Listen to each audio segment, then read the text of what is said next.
I think we're true to the quarterfinals, and what a game by Lamine Yamal. I think he's the one who will be talked about. But I think by now we should start talking about Raphinha and the Ballon d'Or. I think 11 goals, and it's just the quarterfinals. Dom, how was the game? That was insane. That was insane. And I know it's only the first phase of the knockout stage, right? It's we've passed the first hurdle, right? That's the first game that we had to win, right? But it feels crazy, right? It feels unreal. It feels like we've made massive progress, like we've made a massive leap, because it is a massive leap. Even this a couple of years back seemed almost impossible, I would say. Not impossible, but it seems so difficult to be here, be competitive, and beat these teams convincingly, which we have done, right? We have done that, exactly that, and we're doing all of that with kids. I want to reiterate that, because people know this. They know we have kids, but to see them in action, see them growing, see them creating this environment and this collective together is just unreal. And to be here and witness all that, as I said, Lamine Yamal as well, to witness him grow every single week, it's insane. And a credit to Flick, because this team actually is playing such good football.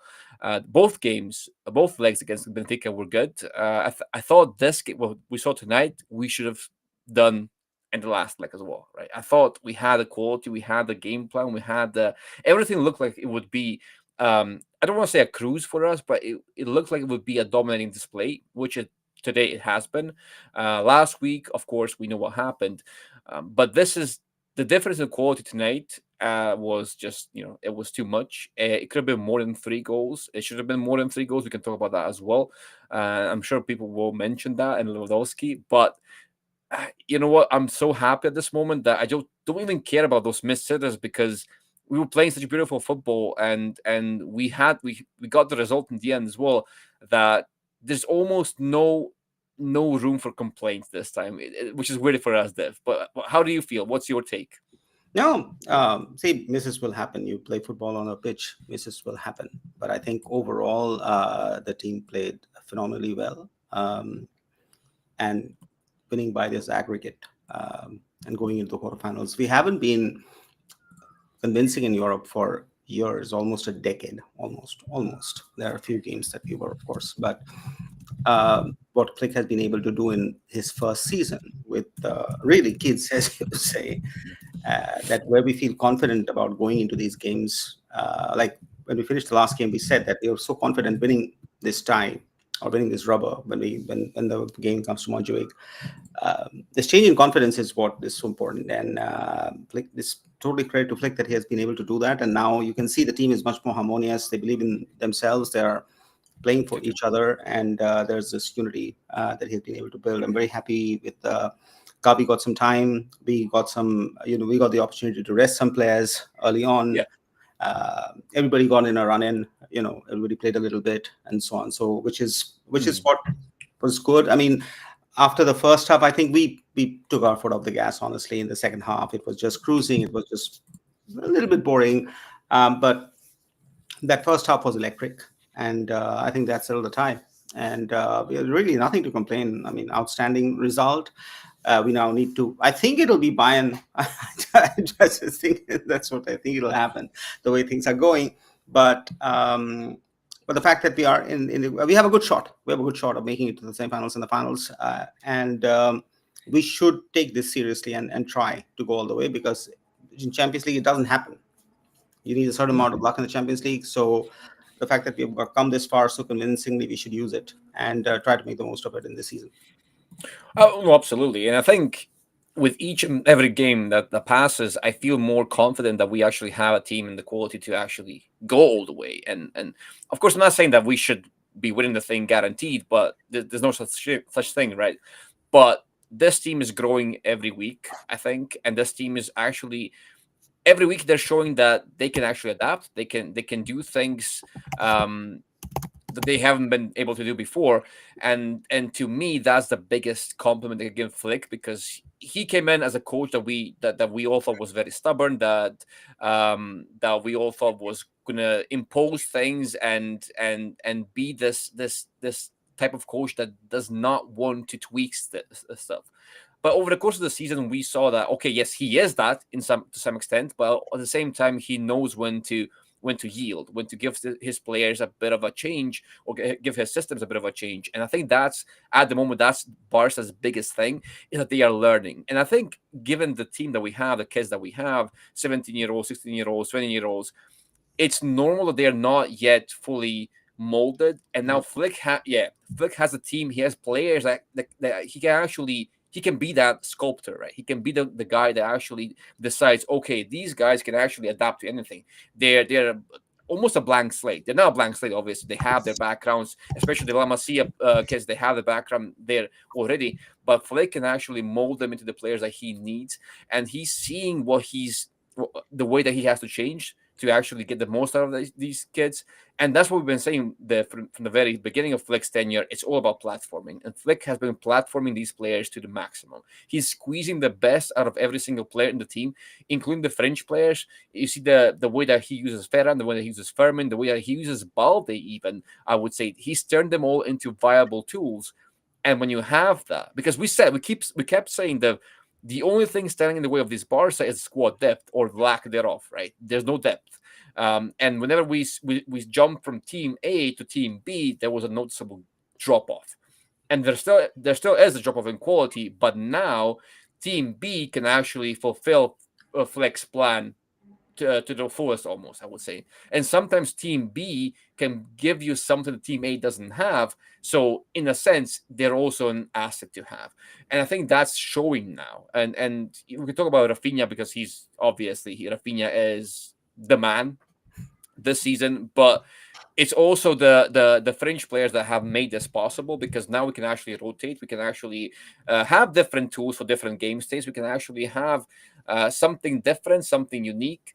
And I think it just if you ask me tonight, like whether the emotions are so high, I would say Barca will beat anyone, right? Because on our day we truly can and we will.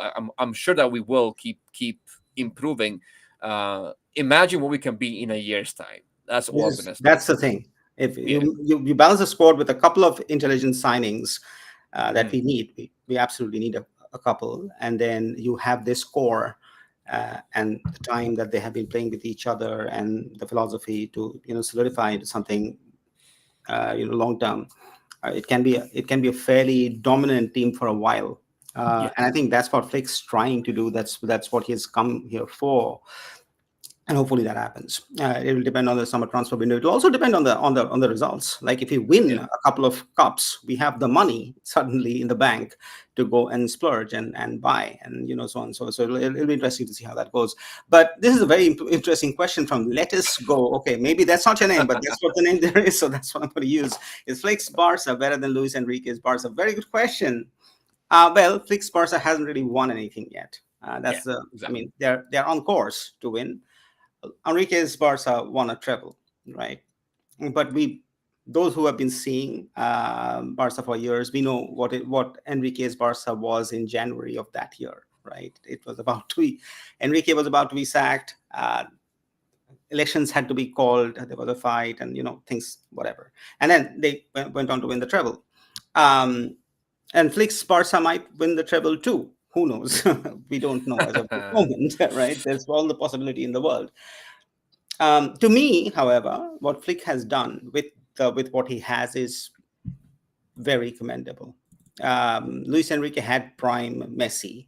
prime Suarez. He had and Neymar, like three of the most generational footballers that I would say.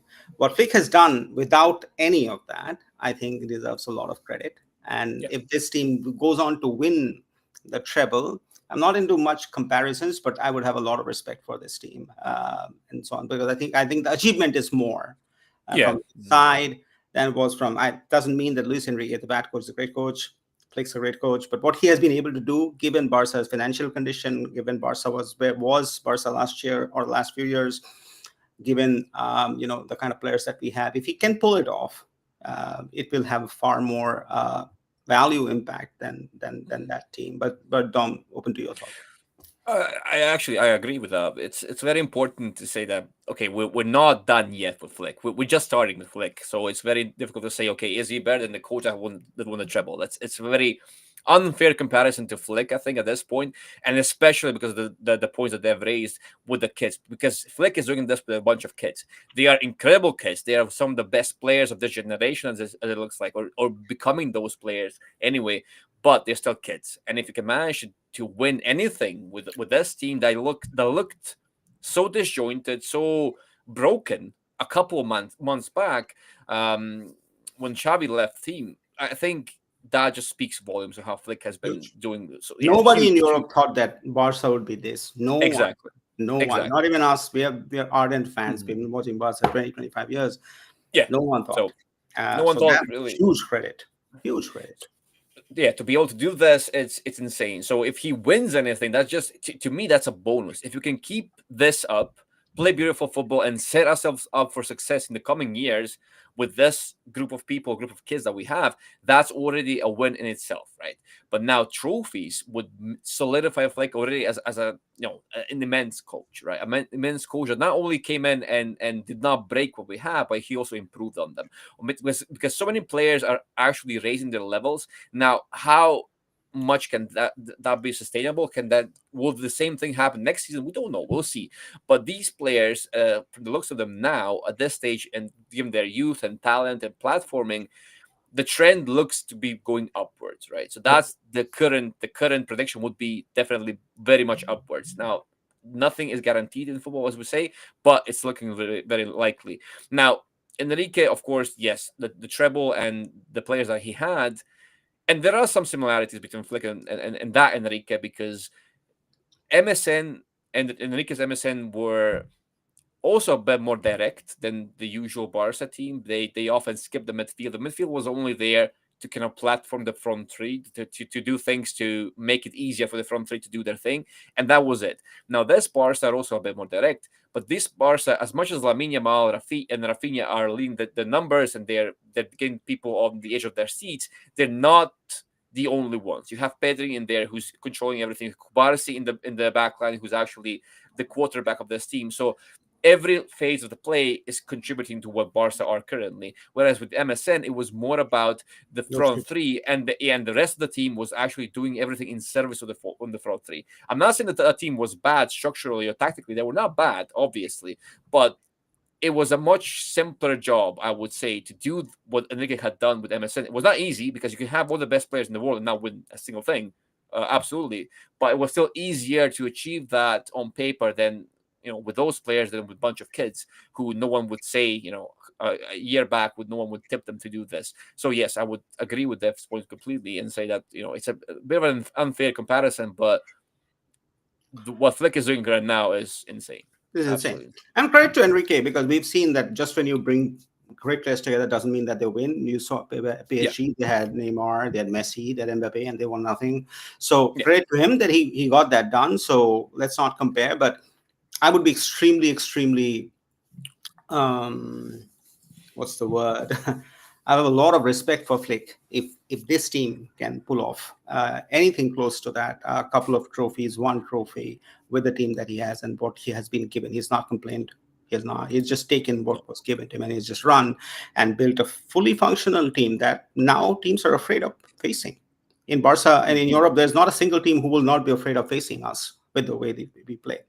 So that's just how it is, and then that's a huge credit given where we were a year ago. So, and yes, Flick has brought the joy back in Barca playing since Messi. You're absolutely right. Like it was really, really sad times for us fans for a while, and this season we are definitely seeing that happiness, that joy come back into the game, and that is something that is to be cherished. And I don't think there's a single Barca fan who doesn't feel it that way. But let's take a few more questions that they have Mhm. come on the way. Let's see which one. Let's talk about Martinez. Inigo, yeah, he's having an insane season, and Flick absolutely adores him. For those who He saw him, the embrace that Flick gave him when he came out today, when he was substituted earlier, um, totally, leads the back line. I was happy that Araujo got a whole game. I think that was good. I think, and then Eric also came in, so that was good. But thoughts, Dom, on Martinez, and how Yeah, I many think more seasons do you see him in Barca? No, it all depends on the arrivals, right? Who comes in the summer? Does someone come in the summer that would be a first teamer? Then yes, I would say the Martinez would be the one to drop out of the team. Maybe he can be kept as a rotational piece, but all depends on arrivals and departures. Is Araujo leaving? We don't know, right? But at the moment, at this very moment, I would say that Indigo next to Kubarsi, I think that's Flick go to, right? It's not Eric, it's not Araujo, it's Indigo and then Kubarsi.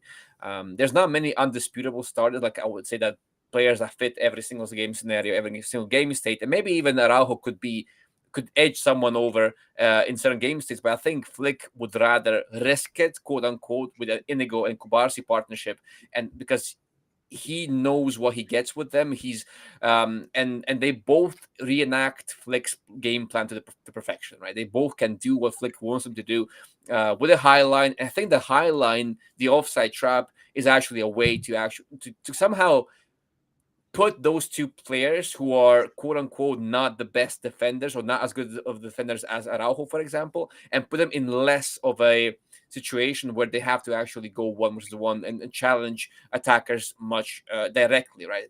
Because the offside trap prevents that action from ever happening, right? That's kind of Flick's, in a sense, it's Flick's very risky approach, but at the same time, it's a way to actually minimize the risk at the same time. It's weird. It's a weird thing to say, but I think that's how Flick sees it as well. But what's in the data as well, I think that Barca had, I don't want to say they strolled through the game, but they were in complete control, as you can see from those radars as well at the very beginning. But yeah, let's walk Yeah, on the let's look at stats the there. data. A lot of that. I mean, you can see the momentum of the game. I mean, these are the three goals from Barca, and you can see they're like completely, except for between minute 75 and minute 90. Yeah, Benfica I did try mean, a lot, and we were a little bit on the back foot. But apart from that, it was mostly Barca. As you can see, there's hardly anything from Benfica throughout the game, and yeah. that speaks a lot to be able to shut out a game like that in the Champions League. These are good teams. These are solid teams. So just shutting them out like that is not so easy.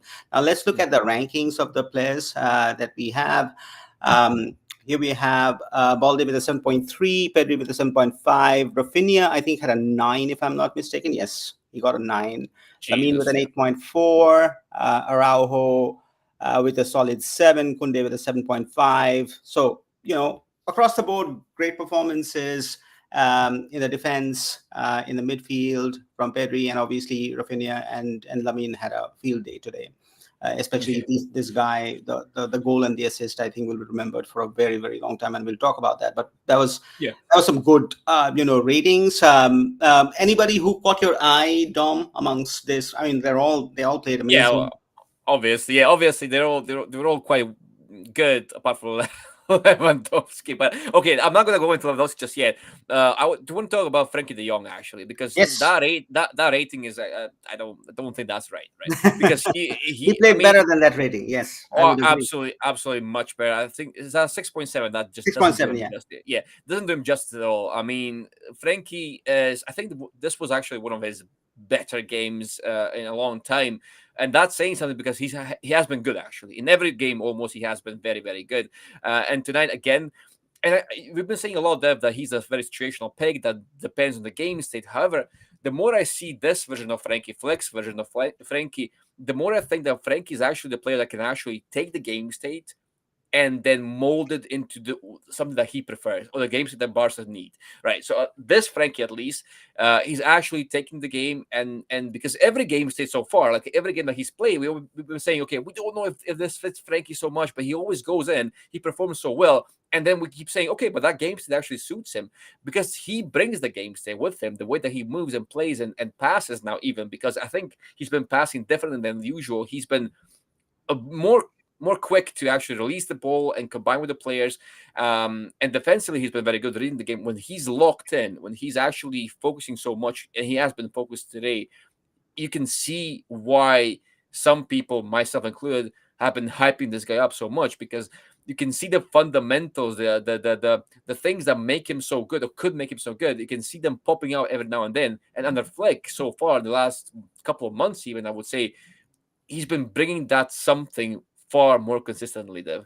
And it's tough because he still is the player that is the most sellable I would say, come the summertime. But if he can be such an important player, I will even go as far to say that this Frankie, next to Pedri, is the second undisputed midfielder in the team at this very moment. Ahead of Casado, I would say absolutely. Ahead of Gavi, absolutely. And then the third player, Olmo, in this instance, would be fighting for that third spot. But I think Frankie and Pedri at the moment seem to be nailed on for me and for Flick. I would agree with you on that. He had a wonderful game, and the ratings are the ratings, but it would seem that he played a better game than 6.7. On that, I completely agree with you. Okay, odds, we don't do odds, but look at the possession. Possession never really changed that much, about 69, 70% up possession, and it Yep. remained the same if you can go to the second half and the first half. Slight changes. It was the XG that changed. In the first, you can see it was about 1.42, slightly the big chances became lesser. Barca, took off their foot off the gas a little bit, and they just Yeah. played at the ball, played around, didn't want injuries, wanted to give some rest to some of the players, and you can see, how the game state changed. But again, if you look into, where the game was played, and you can see, um, largely, of course, the midfield was very active today, in terms of, just connecting and being Yeah. part of the process, part of the press, and part of the counter. So you can see that.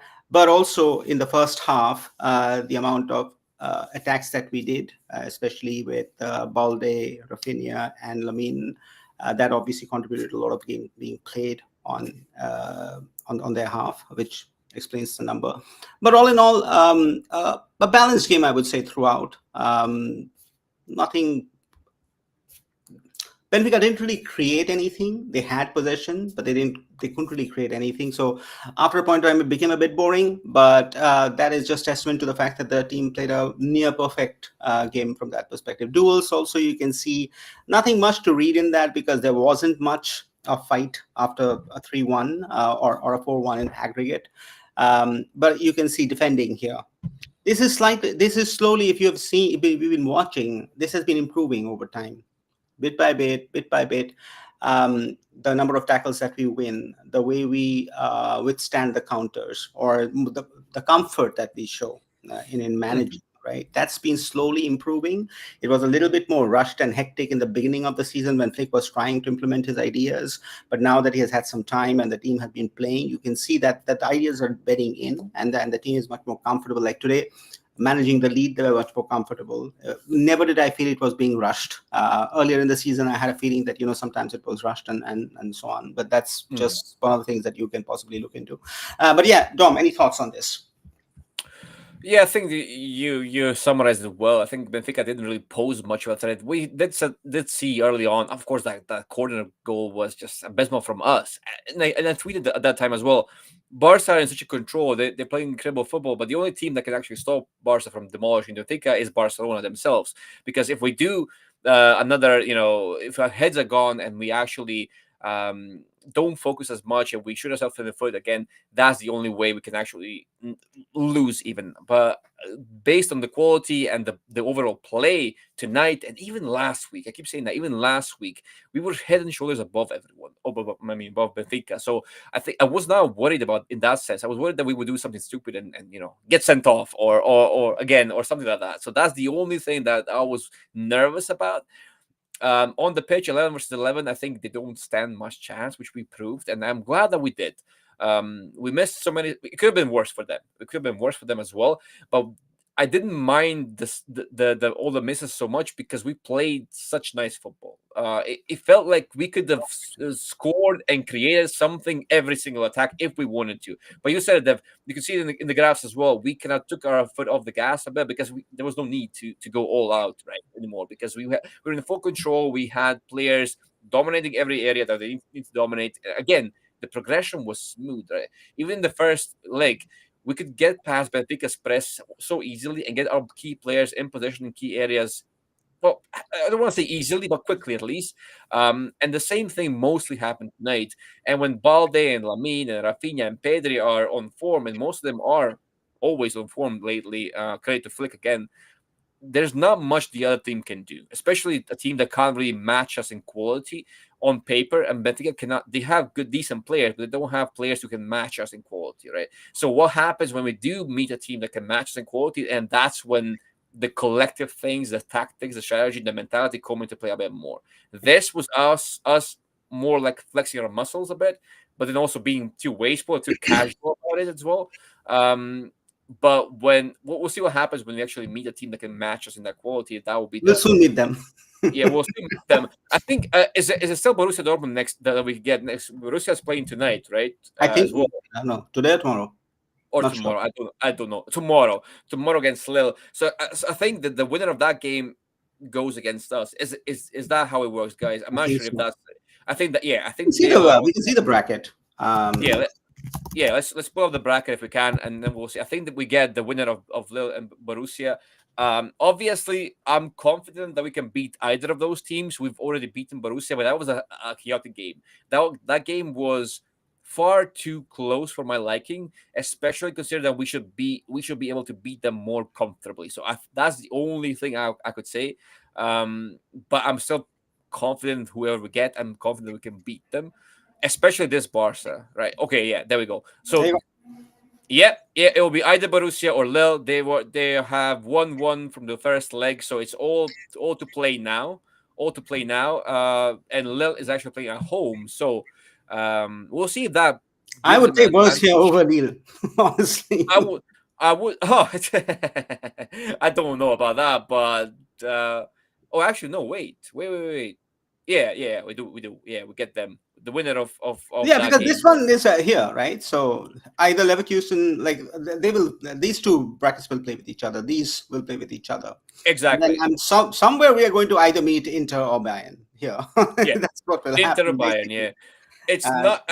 Yeah, either of those is very difficult. I think I don't have a preference. I know people are saying that Inter will be, a generational match with us. I agree. It will be beautiful football and very, very good game. But either of those teams can cause a lot of damage to us. They have the tools to do that. So I'm not looking forward to that in that respect. But it will be a good game. It will be a very, very good game. I think so. Yeah. Yeah, it would be. It would be a pretty interesting game, without a doubt. Okay, so let's take some. There are lots of questions. I feel like next time someone takes Levy just on for his defensive headers, he does. All the good nines do that. If you remember Suarez, Suarez used to do the same thing all the time. He used to stand and get those headers away from the corners all the time. And today, Lever was very close to not letting Otamendi score that goal, but he missed the header. If you were there, if you saw it, he missed that. And it was a bad miss. He shouldn't have actually, but he missed the header, and then Otter, just slotted it home from a close Yeah. range. But to your point, yes, I do think Flick uses him not just for his defensive headers here, but also for his hold-up play on the opponent box, because he's good aerially and is physically he is imposing, so he can manage that. So for sure, he uses that. Uh, Yeah. the question is the form. Like he's not in the Okay. same striking form. The same level that from 3 years ago would have probably scored two more goals today. Easy, right? So that's basically what it is. There's a question on Inter. People are very interested about how we'll place Inter. We should do probably a video on this, honestly, on Inter's strategy and our strategy. But how do you beat teams like Inter? What do you think should be the approach? Okay, I'll give it to Dom. Dom, go away.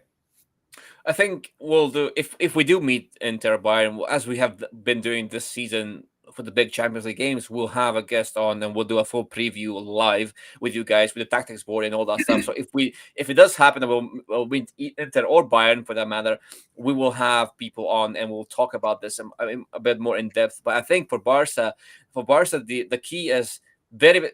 That's the good news. The good news is that the key for Barca is similar in every game and regardless of the opponent, right? We have to play our game and we have to get into our momentum mindset, right? That's the only thing. The only thing to stop this Barca is to somehow cut off the momentum, because Benfica was very close this evening as well, because they scored immediately after conceding. Had they not scored that goal, I think they conceded 5 goals within the next 15 minutes, right? That's the only way to actually stop the Flick's Barca, is to immediately punch them in the gut, either in the opening 15 minutes or immediately after conceding a goal, to kind of bring them back to earth. Because Barca, once they start going, they just keep going and they start flying and there's no stopping them. For Inter, now obviously it's a bit more difficult to do that to Inter, but I think we have the quality to actually impose ourselves and play our game. And when we play our game and our players are on form, which they have been so far this season, well, throughout the season almost, I think there's not many teams that can withstand the pressure that comes with, Lamine running at you and Raphinha scoring these 1 in a million goals and Pedri controlling things from midfield. I think we have the quality to do this, what we've done to Benfica, to almost everyone. And I think that's the biggest compliment that I can give this team, because to do this is no easy feat, but we're making it look easy, and that's the best thing about Flick so far. Okay, but what would be? Do you want to talk about a little bit of the approach? I think Shopnil has a point. He says that be as defensively solid as possible, like in Benfica in the away games, and try to win it at home. Yes, that can be a strategy. But is there anything from a formation standpoint of view, anything from a player standpoint of view? Any thoughts, Tom? It will have to be for Inter specifically. Inter. It has to be how you press, right? Because if Inter can play through you with the first line that they have, right? They do have Bastoni. They can play actually through the press, and they have these players that can take the ball from the first phase and transfer it nice to the second phase and the final phase, right? Now, if our press is not as solid as it can be, or our counter pressing is not as good as it can be, that's where trouble can arise, right? So how do we press their center backs? If you want to give Bastoni, you can't give Bastoni, for example, time and space on the ball. So that means that our wingers, when they collapse inside, they have to be on point, and there has to be aggressive pressing from the get go. If that is your game plan, if your game plan is to press and counter press, then that has to be it, right? And Lewandowski will have to be the one that somehow tries to keep up. He has to keep up, because if there's a one loose cog in that machine, a team like Inter will play through you, like a hot knife through butter, and then they will do what they do best, and they will go into these semi, or what do you call them, artificial transitions. That's what they call them, and then they will play fast football. They're putting the ball to Thuram. They'll lay it off the wings. They'll do a cutback and they'll score. That's how they score goals, right? That's what they do. And Barca, they can be very iffy around the box, their own box, when defending their own box.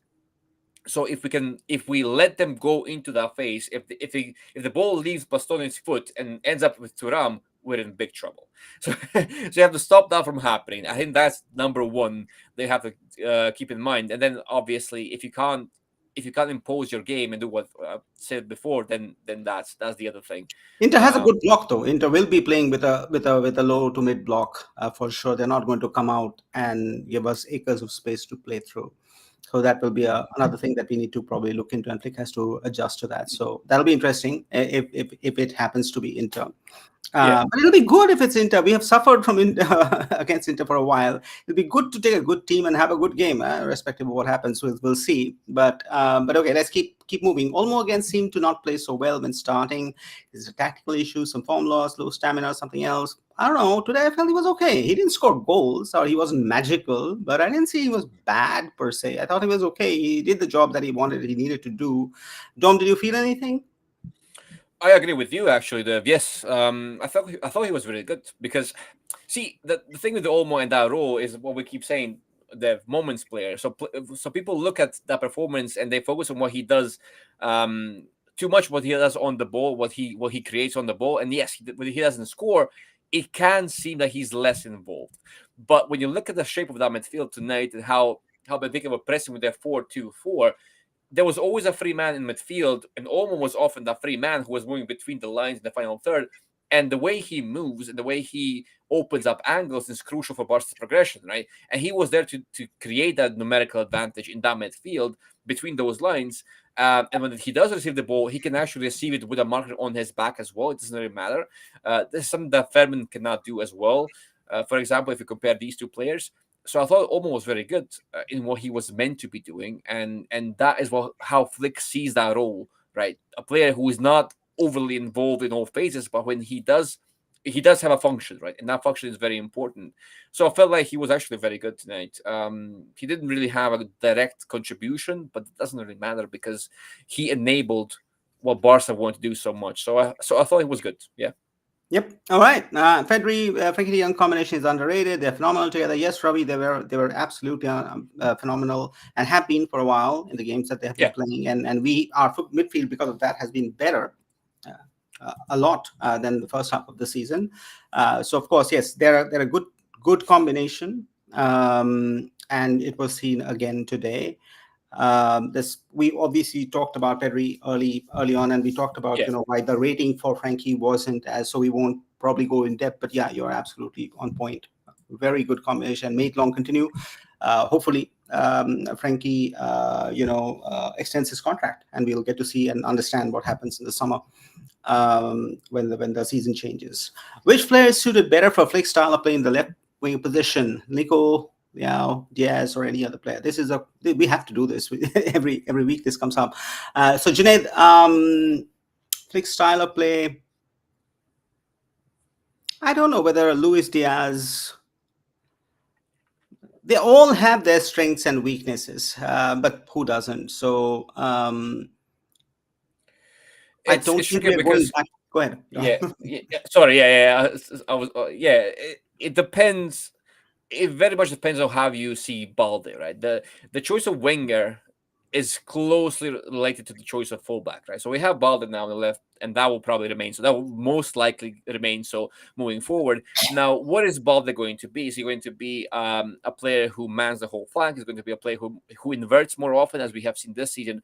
Because you have to see what those players give you. Leao is more of a straight line runner who will remain wide. Yes, he goes inside when he wants to sort of score goals and when he gets to the closer to the box, but he's generally a wider presence. Nico Williams is not so much a wide presence because he will be on the wide, but he's slightly more inverted than Leao, I would say. Now Luis Diaz is again a wider option. I think I'm not seeing too much of Luis Diaz, or not enough to say, but I think stylistically, Nico Williams is a better option than either of them. Yeah. Quality wise, Leao is ahead of both. But does Leon put And in a defensive shift though? no, that's I've that's a never big seen him thing. put in that much of a defensive shift in Milan. Yeah, that is the thing with him. Now, yes and no. Largely, no. I do agree that there's a big mentality thing that he's a superstar player and he expects the superstar treatment. The superstar treatment being usually okay, you don't have to defend as much. Now, okay, that's fine if you're the only superstar in the team, but if you're in a team that has Lewandowski and Lamine Yamal in the front line, can you afford a third passenger? Because Lamine is not a passenger. Okay, he does put in a No, he shift. does defend a lot. He Yeah. does. He does, but then there comes a point in the game where he does drift off a bit. He does walk a bit more, which is normal. Okay, yeah, fine. But then if you have Lewandowski as well, who might be willing to, but he can't do it. And then if the third player who's not Raphinha, because Raphinha is running for the both of them, right? So if you have Leao instead of Raphinha, and Leao decides, okay, I'm not running because I'm a superstar as well, then you're in big trouble because you have a front three of players who they can't do the things that Flick would love his frontline to do. So that becomes a problem. Now, can Leao come in and realize, okay, I actually need to prove myself. I actually need to be a player that Flick needs me to be. Does that create a shift in his mentality and he actually starts putting the shift defensively? I don't know if that happens or not. I would say it's possible because I've seen Leao in big, like in Europe especially, or big games. I've seen him when Milan needs him to press, he can press because he's a physical monster. He has all the physical fundamentals to do that. It's all about mentality. It's all about somehow convincing him that that's what he needs to do for the better of the team, for the collective, right? And if he's not the only superstar in the team, that might be more possible than if he was the only guy who's being catered to, basically. But I also don't know how he functions in such an environment, Dev, because he's used to being that, and I feel like he expects to be the coach's pet to a certain degree. I feel like he's starting to expect that treatment. Anyways, yeah, Um, but otherwise, I don't think we can afford them. Honestly, I really don't think we can afford Leao, well, yeah, given the state of our finances. Unless we win the Champions yeah, League and win that's a lot of money, otherwise, because we're losing money on the stadium receipts, so we're already down on budget. Um, mhm, we have probably what 89 million in sales all in till now. If that comes through, that will just barely balance the books for us to keep the squad and give the renewals to the existing players. So I don't know whether we'll have the money to buy a Leao. yeah. Nico Williams, I don't know whether we're going to go back for him, honestly. And he hasn't been that amazing this season, but he's a great player, no questions on that. And then Luis Diaz, again, it's the same thing. Like if he's coming from Liverpool, you're spending money, a lot of money, and I don't think we have that money. As just like Indeed. now, if we win La Liga and we win Champions League and we have $200 million of extra surplus funds, yeah, sure, we can go and Hmm. spend some dollars. But I think that's a challenge there. Vanley, yes, hello, we are here too. So thank you for joining. You are the one constant thing that is always there. And yes, we are all happy that it was boring in the second half. We need some boring games because there's a huge game coming on Sunday. I Yeah, agree with yeah, you, yeah. and it'll be interesting to see what happens with Atleti and then Real Madrid. The game starts now, or has it's already started? Probably, yeah. No, So so that'll be interesting, and the PSG game is also going on, so that'll be interesting. So we'll look into what happens from those. Those are interesting games to keep line. What are you saying? You're saying if Frankie is defensively sound, I'm fine with him in the double pivot, but still prefer Casado with the context of the season as a whole. Yes, Casado has played an amazing role, but I think as Dom was saying, I think it was the last week or a week before when Dom was talking about, and then it is. Yes, Casado probably is more industrious defensively, but I think Frankie can mold the game to his own pace and speed, and he can control things in a little bit better. That probably aids Flick's style of playing to a large extent from the attacking point of view, which is probably why Flick chooses him over yeah. Casado. Yeah, but yeah, no questions. Casado has been amazing. What I'm very interested to know is that if Bernal comes back and regains the form that he has, who's playing next season? That'll be an Yeah. interesting question to answer. But thoughts, Dom? I think that Frank is also important now because if you look at the way Barca play, um, if we face a lot of turnovers, if we face those transitions that we so hate, we are in a lot of trouble, right? And Frankie is very secure with the ball. And if you have a player in midfield who you can pass to in any given scenario, obvious, and he won't lose it, he will retain the ball, he will even progress the ball. Obviously, that player becomes very important because if you lose the ball in midfield, you are basically, you're out there. You're facing the transition that can do a lot of damage.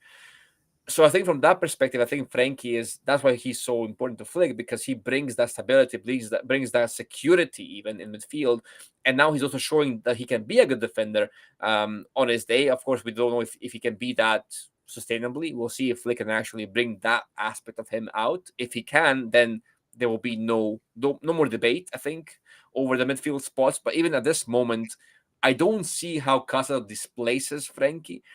I would say that when are in a very dominating game state, when you can actually pin the opponent back, Casado is very good because he gives you counter pressing. He's much more explosive from a standstill position, meaning that he can cover small distances very, very quickly. And when you have to counter press and keep that net around the position going, then Casado is very, very good. If you pin them back and then you counter press very effectively, very quickly, then yes, that's a very good asset to have. And he does that better than Frankie because Frankie is better over large distances, but he's not as explosive in the small spaces, right? And that matters for counter pressing. However, as Barca go deeper into the season and face tougher opponents, especially in the Champions League, I think there is more need for Frankie than for Casado. I would say so at this very moment, especially in the Champions League, because we'll face teams that can match us in quality, that will come to play, that will press us, that will actually look to impose themselves on us. And I think in that game state, Frankie can actually wrestle the control back to us and actually, as Dev was saying, impose the games that we want onto them. So that's why I think Flick prefers him at the moment. Well, let's talk about Lamine Yamal because that was Yeah, an yeah, incredible goal, and like that assist was also incredible. I don't know which one is better because both were outstanding, like pieces of art, and that's why he is the next superstar. Without a question, why there's so much of media hype around him and everything. I just hope it doesn't get to his head and he can keep playing the way he's Mhm. playing because there's a long way to go. And he keeps himself free of injury, of course. But yeah, outstanding goal. Yeah, Outstanding, and he's trying to build that out. He's scored a few. Sometimes he can't because he doesn't get it right. But that trademark cut in the left, and then a wicked, swinging delivery from the edge of the box. That he's been trying that yeah, for a while, and it's reminiscent of how Messi used to play to a large extent. Different technique, but same way. So yeah, it obviously creates nostalgia for a lot of Barca fans. But great goal. But I thought his assist was also equally outstanding, mostly because of the way he lost the defender before he made the pass to Olmo, Mm-hmm. to Rafinha. Mm-hmm. That was an insane, dribble just in that moment, in that box, within that space to just get rid of two Yeah. people just like that, and then float in a beautiful cross for Rafinha to finish with nothing out there. So yeah, it was outstanding. But Dom, thoughts on and Rafinha, 47 goals, right? Who would have thought that Rafinha would have scored as much as the great Ronaldo, right? Nobody would have thought that this would happen so early and so fast, but that's what has happened. And Rafinha, with 11 goals today, I think it's 11 goals, right? 11, yeah. I think he is in the Ballon d'Or if Yeah. Barca win. They're Yeah. 100% he's in that Yeah. Yeah. conversation. There's no way with this performance he will not be counted. Yeah, he should be. He should be. We talked about this. I don't know how many weeks ago, a couple of months even, when you asked me, can he actually get the Ballon d'Or? And then I said, okay, yes, on performances he can. He needs just needs more PR, right? That's why I said. And from that moment on, I think everyone started saying the same thing. I saw the whole Twitter was full of, okay, he doesn't have the popularity or whatnot, but he's become so influential, so good that he's impossible to ignore at this point. Yeah, You it's can't you outstanding. can't you can't ignore him anymore. And I think there is a There's bit a of a level change that has happened, like yeah, serious there's level change.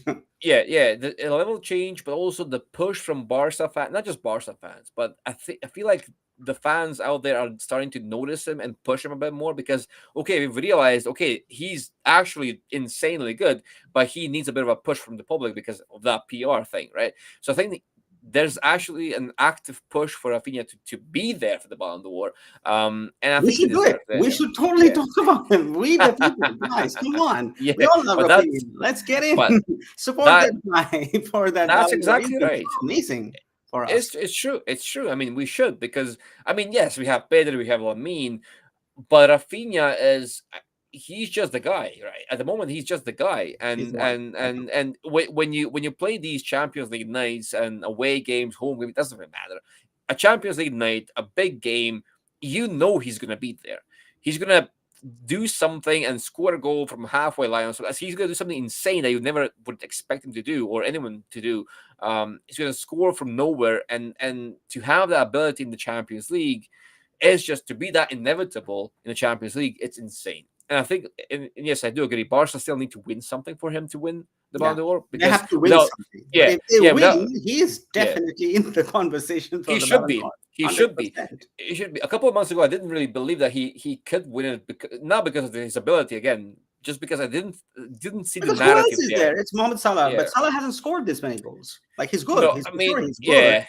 yeah, Mbappe, I don't think in the nah, same. He's scoring goals, but he's not in yeah, the same thing. Vinny is obviously not this year. yeah. He's a great player, but who is the other player apart from It's Salah? it's only Salah, and the thing is, it will hinge a lot on who wins the Champions League because if Madrid somehow get there, and if Madrid get there, you can bet everything that it's going to be a Madrid player somewhere in the conversation, even though they shouldn't be on paper. And Salah has a similar number of goals and assists, yes, but his overall play and contribution and influence is no, I don't think is nowhere near Rafinha's influence, right? So I think that needs to be taken into account as well. Now I might be wrong because he's won games for Liverpool a lot as well. I'm not downplaying his contribution. No, I'm no, just saying he's that amazing. It's just yeah, that exactly, contextually, it's all contextual. yeah, This season, this time, yeah, impact on the team, impact, games, mm-hmm. everything taken Mm-hmm. together. I think Rafinha has been much more clutch for the Yeah, team than yeah, Salah. yeah, Salah is yeah. amazing player. I'm not saying at all from that perspective. So, good point. With Lamine likely to face double and triple teams next season, do you inject challenge like Neymar or Salah for free despite the profile clash, or do you get a touchline left winger to stretch pitch? I think, I don't know, but I think managing this kid will be important because this Mm-hmm. kid knows that he's important, Yeah. even if he's not saying, and just and we don't talk about it, but this was a challenge with Messi too, just managing him. And Yeah. those 10 years that he did, he gave us a lot of good happiness, but this was a thing that the club had to deal with. And I don't think he's going to like somebody else coming in if he's going to be the main man and he's going to Yeah. sign the contract renewal. So he will want all of that, that I'm the man, I'm this, I'm that, whatever. Behind the scenes, that's going to happen. So I don't know. Would he be okay with this? I don't know. Honestly, Neymar maybe. Who knows? Because he has often said that he actively looks up to him as a player. But Mhm. Salah, I don't know. There's too much of a risk of challenge of egos and things like that, which I don't think Barca will take a risk on, or his agent will agree on what have you. So there are many things that he'll go into, because he's getting to a stage Mhm. where he knows that he's the one who's selling the shirts. He's the one Mhm. people are coming to see. He's the one who the media is talking about, and people understand Yeah. that. And he's going to Yes. play on that. That I'm the guy, right? So that's going to happen sooner or later. And how Barca managed it this time, and we all know how they managed it the last time, and what happened. Even though we don't talk about it very much, but we know the challenges out there. So Yeah. this will be interesting to see how Barca tackle it this time, because last time they didn't tackle it very well. Yeah, that's true. It's a delicate situation to kind of tread. But see, with Salah, I've been seeing a lot of a lot of things about Salah online, where he plays like crap, right, and then scores a goal, and that that's very much like Lewandowski right now. So it would be I'm not saying it wouldn't be useful. It would be useful to have a player who can score so many goals out of nowhere and just be a constant goal contributor despite potentially bad play. But I'm not sure how you shoehorn him in. Like the same with Neymar, the profiles clash too much. Yeah, as they said in the comments as well. Where do you deploy? Who do you drop? Is this a rotational piece for them that they did the comments? Yeah, rotational players. But again, Salah and Neymar as rotational pieces, even at their stage of the career, I'm not sure how well that goes. If there's a possibility to go for a young winger on the left side, like a wide I would winger do from that. the Yeah, left side, I yeah, would. yeah, I would, yeah. This is only an addition to the necessities. This is more of a cherry, or maybe a luxury or something like that. To have them as rotational pieces on a free, on a cheap contract, then yeah, of course. But if that goes in the way, comes in the way of you making other signings that are more important, then absolutely no. That's kind of the gist of it. Yeah, and yeah, I mean, secret. Do we want Lamine to complete football by age of 18? No, we don't. I think he's really not achieved anything. He has a long way to go, and he has to win a lot of things and prove himself. And I think it's just the starting point of his career. So hopefully, we're talking. He's what, 17 or 18. He's got about easily 13 years or 14 years. And these days, people like Luka Modric is playing at 39, right? Yeah, This like medicine and everything has become so good for these elite athletes. They can play till 36, 37. He's got 20 years easy of his career left. So if he doesn't take it slow, and he doesn't know how to pace himself, and he doesn't think about it, it's going to be hard, because if you want everything tomorrow, yeah, I don't think that's going to end very well for him or for Barca from that perspective. So yeah, some early disappointments are okay, because they keep you hungry, grounded, and you keep going, and then when it's the time, you'll get what you need to get for sure, because he has undeniable talent, and that will definitely come through.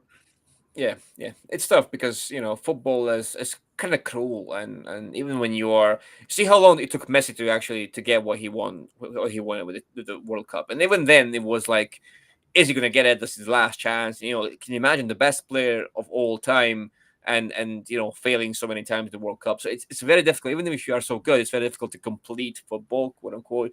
So of course we always want success for Lamine, but as they've said, he's so young. The whole life is ahead of him. This So this we'll see whole what team is very happens. young. I mean, they have a lot to Yeah. do, a lot to prove. Mhm. So Yeah. hopefully they go about that. But I think the good thing is that they've got a solid foundation. They've got a good coach right now. I think things are Mhm. going in the right direction for FC Barcelona after many years. So Yep. hopefully Yep. that continues, and we will get to understand the full potential of the team probably in a season or a couple of seasons, when they're fully gelled in and there's a solid core in the middle who play every single game, um, and that's going to happen. And we'll get to understand that very fast, and Yep. may it long continue. Anyway, so we've been here for an hour talking Yeah. to you Yeah. guys, and it was a great game. We won, outstanding. We won easily without breaking a sweat. Incredible. Um, let's hope we win, we win against Atleti. We should have won the last two. We Yeah, sadly yeah, bottled both the games, and we should win against them. Honestly, we for should sure. win one game against them, and we need to. So hopefully we do that. We get that job done. And right now, I think looking forward to the next opponent that we face in the Champions League, and we'll be back on the game against Atleti in the weekend. So if you guys feel like, join us, and we'll cover the game live. But Dominic, final thoughts before we sign off. Well, that's about it. I think be happy about this win. Be happy at this night because we earned it and we play beautiful football. And this is very much a deserved win. And whoever we get as the next opponent, I'm pretty confident that we can beat them too. And yeah, as Dev said, we'll be here to cover all those games, La Liga, Copa, Champions League, whatever it is. Follow our content. We've been uploading a lot across the channels, YouTube, blog, all the social medias. So please do follow that and see what we are up to, because yes, we've been very busy lately and we will keep being busy as long as you guys are here to watch us, which is, that's why we do it, because there's so many of you enjoying this and commenting We enjoy and it too. actually we enjoy it too. This is why we do it, for the interaction and to create a community with you guys and be there with other Barca fans, and actually now we can actually enjoy our football as well and be here and be very positive, as opposed to us Grumpy. being very yeah very grumpy and saying, oh, this was wrong, this was bad, you're playing like crap and stuff like that. So we're actually not, we're actually very good, and we're in a very good place, and the future looks very bright as well. So it's a good time to be a Barca fan after a while. So enjoy Give this, it enjoy up. this Enjoy it. night, and enjoy the football that's on the TV right now. PSG are leading 1-0. So yeah, we'll let you go back to that, and we'll see you next time after the next game, guys. As Biscal always, Barca, yeah, guys. Take care. Biscal Have fun. Barca. Bye. Bye.